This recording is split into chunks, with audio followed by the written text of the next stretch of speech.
오늘 제일 많이 늘 받습니다. 뭐 언제 항암 할까요? 같이 할까요? 말씀하셨듯이 이 질문은 늘 등장하는 질문인데, 이 앞번에 제가 이렇게 얘기했던 것 같습니다. 자연치유에 대한 내 공부가 많이 되면 안 해도 되고요, 많이 되면 같이 하시고요, 많이 되면 항암 반드시 하십시오. 그러니까 이렇게 단단히 얘기했어요. 그러니까 이 질문을 하는 거는 아직 이제 이쪽이 확실하게 안 되니까 이겠죠.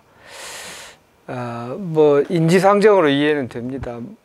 많이 된다는 그 말이 눈에 딱 수치화돼서 눈에 환히 보이면 걱정이 없을 텐데, 눈에 안 보이는 영역이 많으니까 막막하고, 그렇게 들어가는 거 진짜일까? 그렇게 되나? 안 보이다 보니까 그걸 눈에 안 보이는 길을 정말 이렇게 길로서 보는 노력이 필요한 거죠. 이게 반복적 학습, 머리로 알고 가슴으로 알고 저 100가지 아는 그 학습의 과정이 될 때 안 보이는 길이 보여요. 환하게 느껴지고. 그게 이제 제가 말하는 게 많이 하면이라는 뜻일 거예요. 그러기 전까지는 이런 질문이 충분히 이해는 됩니다. 그러니까 이제 너무 힘들 때는 그렇게 하시면서 점차 정말 이쪽으로 해서 눈에 안 보이는 땅 밑에 길이 딱 보였으면 좋겠습니다.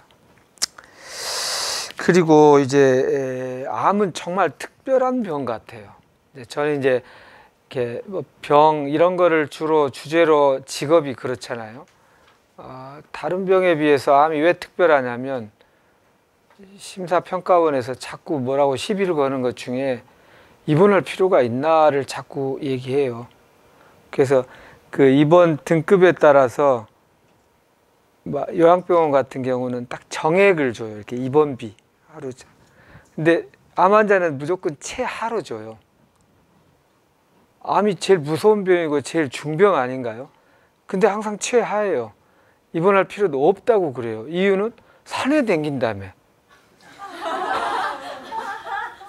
그게 뭐 환자야, 나이롱 환자지. 걸어 다닌다며, 혼자 밥 먹는다며, 이렇게 이제 얘기를 해요. 근데 잘 걷지 못하고 누워있는 환자, 허리 삐어도 한 2주간 그러잖아요. 그런 사람 등급은 높이 많이 주고요. 암 4기여도 걷고 밥 먹으면 무조건 최하예요. 이게 이제 눈에 보이는 형태, 암이 그분들은 그렇게 생각할 만한 이유가 있겠구나 싶었어요. 그래서 저 잘 아는 친구들도 여기 와서 이렇게 가끔, 예전에 이렇게 코로나 전에 직원들로 다 알아요. 여기 식당에서 보면 다 뭐 얼굴이 멀쩡하고 웃고 막 그냥 예쁘고 막 이러니까 직원이 아니라 나 환우라고 그러면, 오, 어떻게 암 환자라며, 몇 기 막 4기 주로 많아, 그럼 믿지를 못해요. 이 말은 암이 특별한 병이라는 얘기를 좀 하려고 좀 말이 길었는데요. 중풍휴증이나 수술 후에 이렇게 꼼짝 못하는 병보다 더 중병인 게 맞잖아요. 근데 희한하게 걸어 다닐 수도 있고 산에도 갈 수도 있고 밥도 혼자 먹을 수 있어요. 그런데 되게 돌아가시기 한 2주 전까지도 산에 가서 막 야호하고 왔다는데 2주 만에 급격히 그런 경우도 많아요. 중병인 거는 확실한데 왜 이런 형태일까? 저의 해석입니다. 아까 암은 도 닦아야 될 것 같다면 도 닦으라는 병 같아요. 그러니까 중풍휴증으로 누웠고 말도 못하고 막 이렇게 누워있으면 도 닦기 그래도 할 수는 있지만 쉽지 않잖아요. 근데 혼자 걸을 수 있고 산에도 갈 수 있고 이러면 도 닦기 참 좋잖아요. 뭐 몸으로도 수련할 수 있고 마음으로도 수련할 수 있고.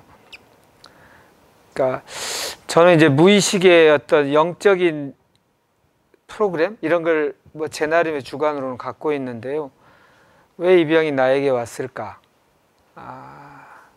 저는 영적으로나 내 삶의 큰 성장을 기하려고 이 조건, 다른 병도 아니고 암을 불러왔을 것이다, 이렇게 생각을 안 할 수가 없어요. 이 조건이 영적 성장을. 근데 성장을 하기 위해서 조건을 해봐도 삶에서 꼬시는 게 있고 막 이거 그날그날 해결 하다 보면 아유 좀 그걸 깊이 해보고 싶었는데 그냥 이것저것 하고 치닥거리 하다가 그냥 못했어. 온전하게 한번 해보고 싶었는데 그냥 그러다 저러다가 세월만 가고 그러면 아쉽잖아요. 안 되겠어. 확실한 마음을 갖고 내가 성장을 해보겠어. 이럴 때 무의식이 저는 암을 만든다고 생각을 해요. 그래서 암 걸리고 나서 나 오로지 나에만 집중해 볼게 이럴 때 욕하는 가족은 없잖아요. 아니 암 걸렸다고 집안에 돈은 안 벌겠다네. 암 걸렸다고 집안일은 잠시 떠나서 본인 치유에 전념하겠다네. 이렇게 욕하는 사람은 없잖아요. 딱 수련하기 좋은 타이밍이다.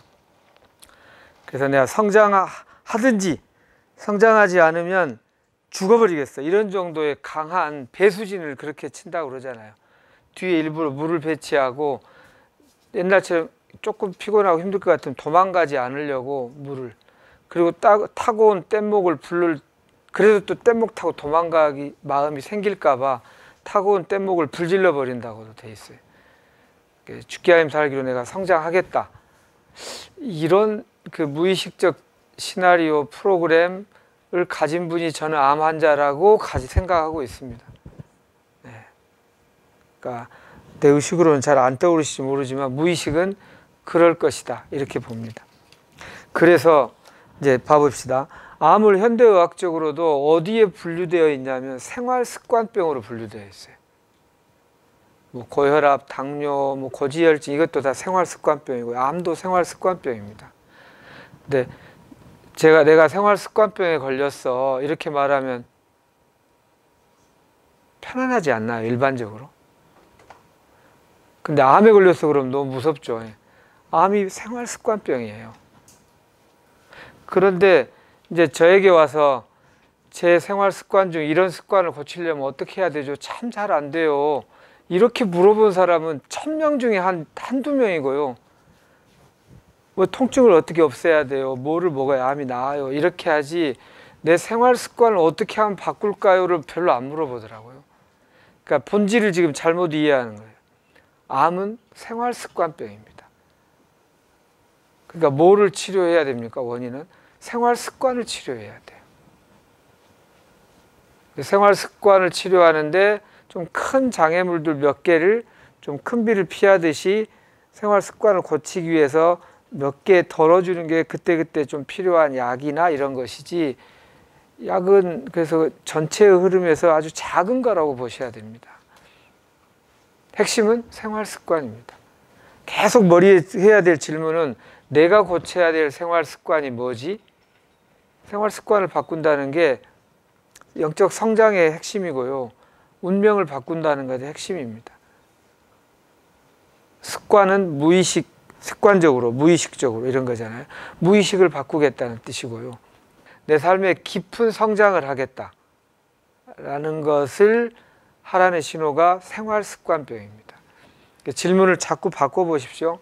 나에게 생활습관을 바꾸기 위해서 이게 왜 이렇게 안 될까? 내가 나도 모르게 아까 이렇게 회피하고 있는 건 아닌가? 이거를 계속 머릿속에 제1로 두는 질문이었으면 좋겠습니다.